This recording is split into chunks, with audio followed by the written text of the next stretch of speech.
Previously, within the depths of the forest, a black dragon feasts upon a goblin. The dragon is revealed to be Aaron, whose once tightly sealed powers have now begun to loosen. Sensing this newfound strength, Aaron issues a warning to the gods, advising them to patiently await his full powers return. Meanwhile, in the school all the students gather for their magic practice, and Professor Elka calls upon Cain, who anticipates another session of self-study. To his surprise, Elka delivers unexpected news as she introduces the royal court magician, Grat. Following the introduction, the professor proceeds to explain the two types of summoning magic. The first type involves forming a bond, much like the one Cain shares with Jin and Hako, where they become friends before entering into a contract. The second type is the standard summoning method, where a deal is made before the bond is formed. Afterward, Grat announces that they will be engaging in an activity that involves using summoning magic through a magical circle. Displaying the magic circle on a piece of paper, the students begin calling forth adorable creatures and forging contracts with them. However, one of the children accidentally summons a powerful beast and commands it to become their master. Unfortunately, the monster vanishes into thin air, and Grat explains that it must be due to the child's limited magical power, leaving them relieved. Encouraged by Grat, the young kid, Cain, is urged to attempt summoning magic immediately. With excitement, Cain places the magic circle on the ground, eager to give it a try, but memories of his past failure flood his mind. To reassure him, Grat tells Cain not to hold back, assuring him that it's okay to give it his all. Responding to Grat's encouragement, Cain channels most of his magical power into the summoning magic.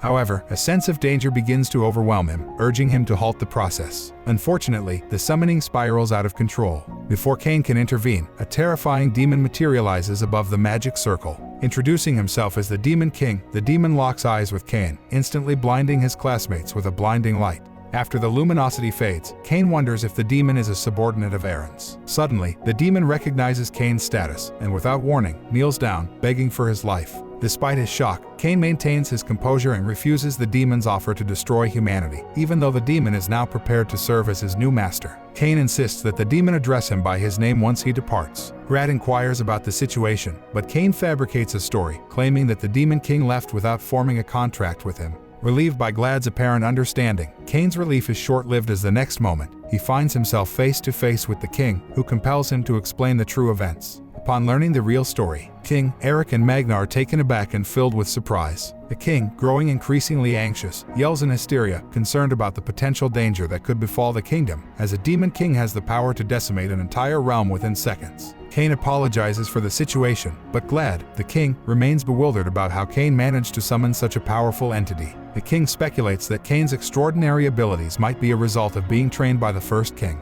He requests Cain to demonstrate his status while instructing Grat to keep this revelation confidential. As Cain unveils his newfound status, leaving everyone astounded, their jaws drop as they witness him being a demigod. The king and those present are shocked, while Grat kneels in reverence. Eric and Magna realize that his status is immeasurable. The king inquires about how Cain became a demigod. Eric bursts into laughter, teasing him, while Magna playfully addresses him with titles like Lord and Master. Furthermore, the king seeks reassurance that Cain will not bring destruction upon their world, which surprises him. To his astonishment, the Demon Lord expresses the same sentiment, further shocking them. Cain requests that they treat him the same way they always have, to which the king agrees. The king playfully suggests that with his status, Cain might have to hand over the kingdom. He looks at Grat, acknowledging that this is why he had instructed him to keep it a secret.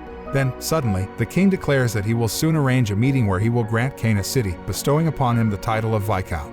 The king challenges Cain to prove himself by protecting the city, stating that if he succeeds, he will officially declare his engagement.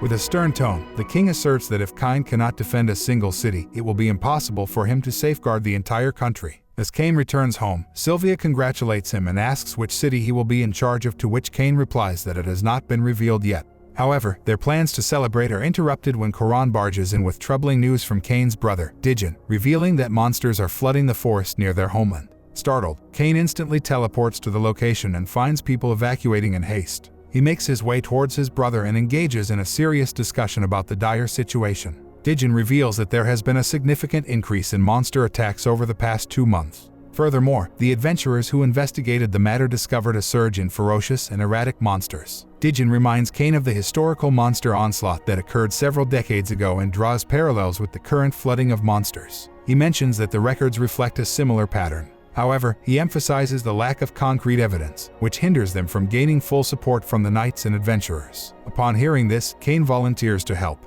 However, Dijin rejects his offer due to the inherent danger involved. Amazement washes over Dijin as he notices Cain's gold card. Cain proceeds to boast about his victory over the red dragon, which convinces Digin to allow his brother's assistance. Immediately, Cain shares his plan to gather information at the Adventurer Guild. Once at the guild, a hot-tempered girl demands to see Cain's adventurer card. Upon examining it, the girl exclaims in surprise, and Cain's friend, Ruddy, arrives and warmly greets him. Without wasting any time, Cain initiates a discussion about the monster flooding. Ruddy reveals that the situation has worsened, citing injuries sustained by the adventurers. As they delve deeper into the conversation, Millie and Nina arrive, and Cain promptly explains their presence to his former teachers. To their surprise, Nina reveals that the guild has recruited them to investigate the current situation in the forest. They disclose that the monsters within the forest are growing stronger and forming groups. Millie adds that they are awaiting the arrival of her brother and his wife. Cain feels relieved upon hearing that Claude will be joining them. Ruddy asks about Cain's plan, prompting him to announce his intention to venture into the forest alone.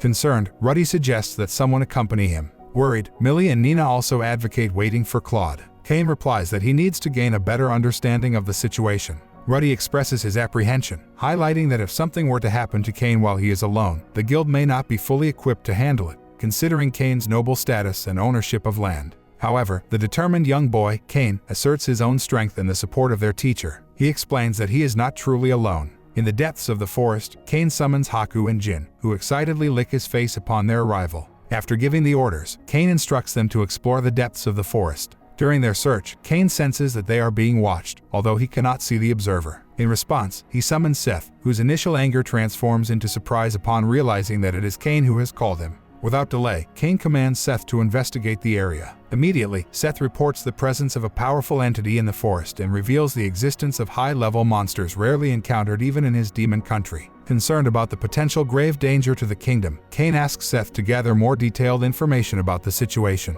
With permission, Seth calls upon one of his subordinates who excels in this type of job. Dalmatia, one of Seth's men, is summoned. However, before Seth can explain the situation, Dalmatia notices Cain and inquires about his identity. Seth informs Dalmatia that Cain is the apostle of God and his contractor, declaring that Cain will conquer the world. Dalmatia kneels in reverence, causing Cain to feel embarrassed while urging Seth to commence the exploration. As Seth reveals that Dalmatia is one of the former 4 heavenly kings. He is known for his investigative skills. Cain requests him to delve into the matter. Nevertheless, being referred to as a chosen one of God still makes Cain feel self-conscious. Suddenly, Cain notices some black spots on the ground. Dalmatia explains that this is his specialty. After observing more closely, Cain understands what they are, but he denies Dalmatia's request to see them. It turns out that Dalmatia possesses the ability to control insects and gather information through them. Suddenly, a monster erupts from the ground, prompting Cain to swiftly eliminate the threat. Watching Cain eliminate the dangerous beast, Dalmatia is amazed and confirms to his master that what he witnesses is the power of the apostle.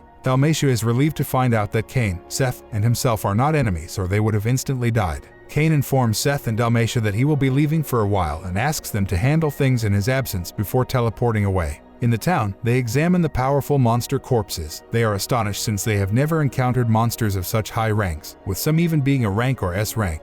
This surprises Ruddy and Cain's teachers. Claude and Lena also arrive, and Cain shows them the defeated monsters from the forest. However, the presence of these strong monsters poses a significant problem for their city. Cain reveals that an even more dangerous monster is lurking in the woods. Meanwhile, as Dalmatia continues his investigation, he discovers an impending threat. Excitedly, Seth confirms if Dalmatia is still prepared for battle and tells him to consider it as rehabilitation as they depart. However, Aaron notices their approach and realizes they do not resemble the apostle. He roars and commands all the monsters at his disposal. Seth catches sight of the horde of powerful monsters, unaware that Aaron is observing them. Seth teleports back to inform his master. Back in town, Cain notices Seth and rush outside. Seth explained that it's an emergency and it's an onslaught of monster. Cain then urges Claude and his teacher to gather all the adventurers and protect the town. Claude asks what Cain plans to do, and Cain replies that he will venture deep into the forest. They express their concerns, but Cain reassures them that he already has someone reliable. Being called a friend, Seth feels touched.